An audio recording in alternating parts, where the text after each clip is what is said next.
Chers frères et sœurs, bienvenue à notre Rhapsodie des réalités du 1er octobre 2020. Je suis la sœur Fabienne de Rayon. Alors, je vous souhaite un bon début du mois d'octobre. Vous êtes la bienvenue dans le mois d'octobre. Alors, nous avons bien des choses pour ce mois d'octobre. Le Seigneur nous a réservé des bonnes choses pour ce mois. Nous allons recevoir et je vous invite à ouvrir vos cœurs. Oui, ouvrez vos cœurs afin de recevoir ce que Dieu a pour nous en ce mois d'octobre. Nous le commençons dans les bénédictions, nous le commençons dans la joie, dans le chemin, dans la voie, dans l'amour, dans la paix, dans la gloire de Jésus-Christ. Alors, nous entrons dans le mois d'octobre plein de d'amour, avec plein de succès. Nous sommes déjà vainqueurs en ce mois d'octobre. Alors, si nous n'avons pas couru le mois, nous avons pu terminer le mois de septembre, alors nous allons terminer le mois d'octobre en style, en grandeur, dans la joie du Christ. Alors, je vous invite tous à me joindre aujourd'hui pour dis merci au Seigneur car il est bon, il est merveilleux. Seigneur, nous te disons merci pour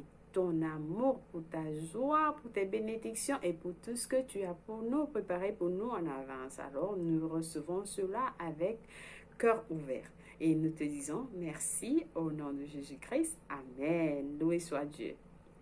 Alors, notre passage du jour est intitulé « Prêchez-le avec hardiesse ».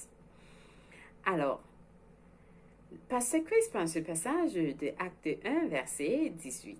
Nous lisons notre passage ensemble. Nous disons, mais vous recevez une puissance, le Saint-Esprit, survenant sur vous, et vous serez mes témoins. Alléluia, loué soit Dieu.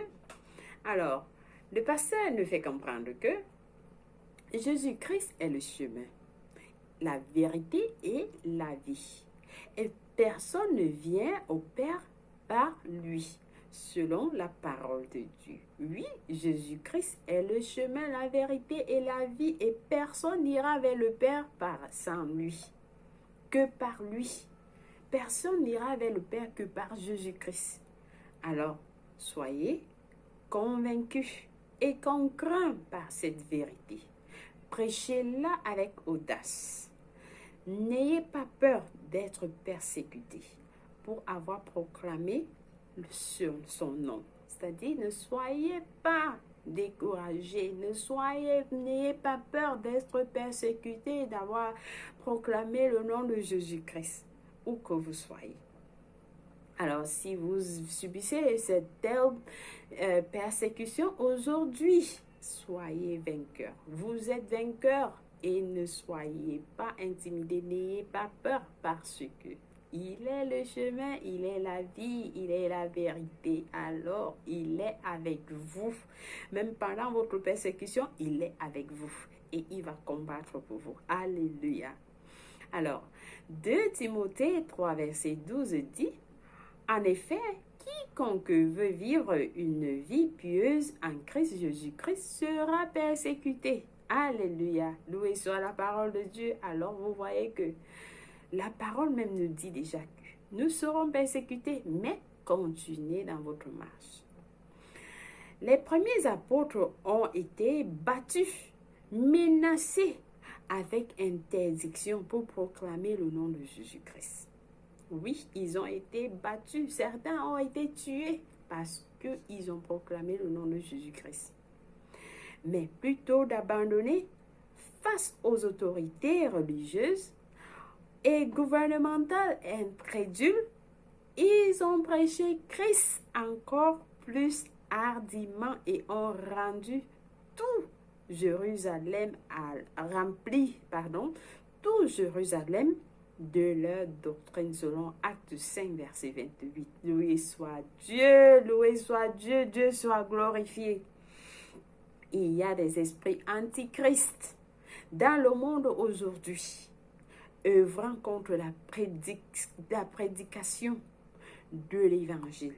Mais Ils ne sont pas un facteur. Ils ne sont pas un facteur. Pas du tout. Ils n'ont pas cette autorité. Ils n'ont pas ce pouvoir. Ils ne sont même pas un facteur. Car nous les avons déjà vaincus. Nous les avons déjà vaincus par le sang de Jésus-Christ. Nous les avons déjà vaincus. Alors, ils ne sont pas des facteurs. 1 Jean 4, verset 4 dit, vous petits enfants, vous êtes de Dieu et vous les avez vaincus parce que celui qui est en vous est plus grand que celui qui est dans le monde. Oui, celui qui est en vous là, celui qui est en moi, celui qui est en toi, il est plus grand que ces petits mendiants qui sont là dehors, que ces petits démons qui sont là dehors. Ils ne volent rien. Ils ne sont pas des facteurs devant vous. Alors, imitez la résolution de Paul. Rien ne pouvait décourager son amour pour Christ et sa passion pour l'évangile. Dans Acte 20, versets 22 à 24, il a dit, l'apôtre Paul a dit, et maintenant, vous voyez, je vais à Jérusalem, lié par le Saint-Esprit, et obligé et contraint par les convictions de mon propre esprit, ne sachant pas ce qui m'arriverait là-bas. Sauf le Saint-Esprit m'affirme clairement et avec force de ville en ville que l'emprisonnement et la souffrance m'attendent. Mais aucune de ces choses ne m'émue. Aucune de ces choses ne m'émue. Je ne considère pas non plus ma vie comme si elle m'était chère.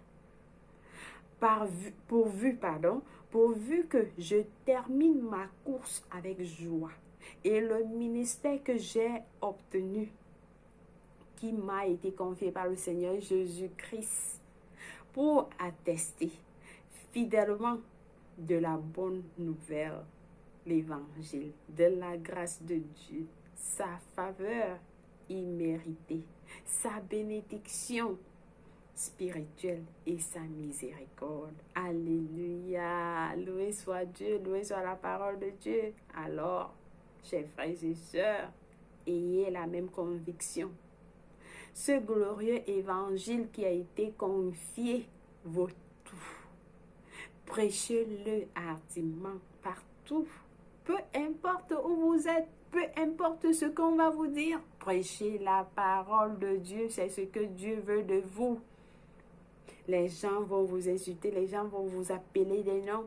Ne considérez pas. Ils ne sont pas des facteurs devant vous. Continuez votre marche. Vous voyez quand les athlètes courent, ils courent, leur but est de voir la ligne, d'atteindre, de passer cette ligne. Et alors, ils sont vainqueurs. Et nous avons déjà débordé, nous avons déjà passé cette ligne. Alors, rien ne peut nous reculer en avance. Rentrez au point de départ, zéro. Donc, vous êtes vainqueur. Vous êtes déjà vainqueur. Vous êtes vainqueur. Alors, continuez de l'avant.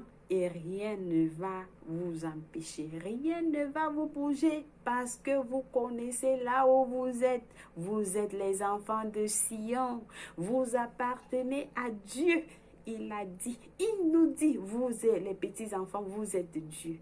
Vous êtes de Dieu. Il n'a pas dit, vous appartenez aux démons. Non, vous êtes de Dieu. C'est à lui que vous appartenez, pas à ce monde. Il est en vous. Celui qui est en vous est plus grand que celui qui est dans le monde. Alors, continuez votre travail. Continuez votre marche et que personne ne vous empêche, que personne ne vous intimide. Il est avec vous. Partout où vous êtes, il est avec vous. Il n'a pas dit qu'il sera avec vous en route, mais il a dit qu'il serait en vous. Il sera en vous. Il est en nous. Donc, qui est là dehors qui peut vous empêcher lorsque vous avez Dieu en vous? Personne. Personne, chers frères et sœurs. Personne. Donc, J'espère que vous avez été édifiés aujourd'hui parce que moi, j'ai été édifiée. Je suis bénite. Je suis bénite. Plus que bénite parce que cette parole a amené plus de lumière dans mon cœur. Et je marche, je cours même pour aller, pour le trophée. Alors, il faut me joindre. Il faut joindre les autres. Il faut joindre cette course. Et vous serez avec Jésus-Christ. Oui, c'est Jésus-Christ. Vous l'avez choisi et il faut le choisir encore et encore et encore. Alléluia, loué soit Dieu. Alors, nous allons prier notre prière du jour. Je vous invite à prier, s'il vous plaît. Père précieux, je te remercie car ta parole dans mon cœur est comme un feu brûlant, renfermé dans mes os. J'accomplis mon appel en tant que porteur des vérités divines dans mon monde, en restant ferme dans la foi et inébranlable pour répandre ta justice dans mon monde entier. Au nom de Jésus-Christ, Amen. Loué soit Dieu, vous êtes bénis. Alors, pour mieux comprendre ce passage, vous avez à lire et vous avez des études approfondies dans Proverbe 31, verset 8 à 9, Matthieu 10, verset 32 à 35. Pour la lecture biblique de 1 an, vous pouvez lire Éphésiens 6, verset 10 à 24, Ésaïe 31, 32. Puis, pour la lecture biblique de 2 ans, vous avez à lire Tite 1, verset 1 à 16 et Jérémie 49. Alors, je vous invite nous prions, à prier la prière du salut. Si vous n'avez pas encore fait Jésus-Christ le Seigneur de votre vie, je vous encourage à prier cette prière avec moi. Nous sommes dans les derniers temps. Nous sommes dans les derniers temps et Jésus-Christ est avec ceux qui l'ont choisi. Donc, si vous le choisissez maintenant, il sera avec vous. Il sera avec vous. Il va vous garder, il va vous protéger tous les jours de vos vies. Alors, nous prions. Priez avec tout votre cœur et Dieu va vous écouter. Alors, nous disons, ô Seigneur Dieu, je crois en Jésus-Christ, le Fils du Dieu vivant. Je crois qu'il est mort pour moi et Dieu l'a ressuscité des morts. Alors je crois qu'il est en vie aujourd'hui. Et je confesse Jésus-Christ, le Seigneur de ma vie. Par lui et en son nom, j'ai la vie éternelle. Merci Seigneur Jésus. Je t'invite à venir habiter dans mon cœur. Tu es tout pour moi. Je me donne à toi complètement. Merci de m'avoir donné la vie éternelle. Je suis né de nouveau. Merci Seigneur d'avoir sauvé mon âme. Maintenant, je suis désormais un enfant de Dieu. Alléluia, alléluia. Si vous avez prié cette parole, vous avez prié cette prière, pardon, je vous assure, Dieu vous a écouté et vous êtes bénis. Vous êtes bénis, vous êtes bénis, vous êtes bénis, vous êtes bénis au nom de Jésus-Christ. Amen. Loué soit Dieu. Merci une fois de plus d'avoir suivi notre programme et je vous rejoins demain et une fois de plus, bon début de mois d'octobre.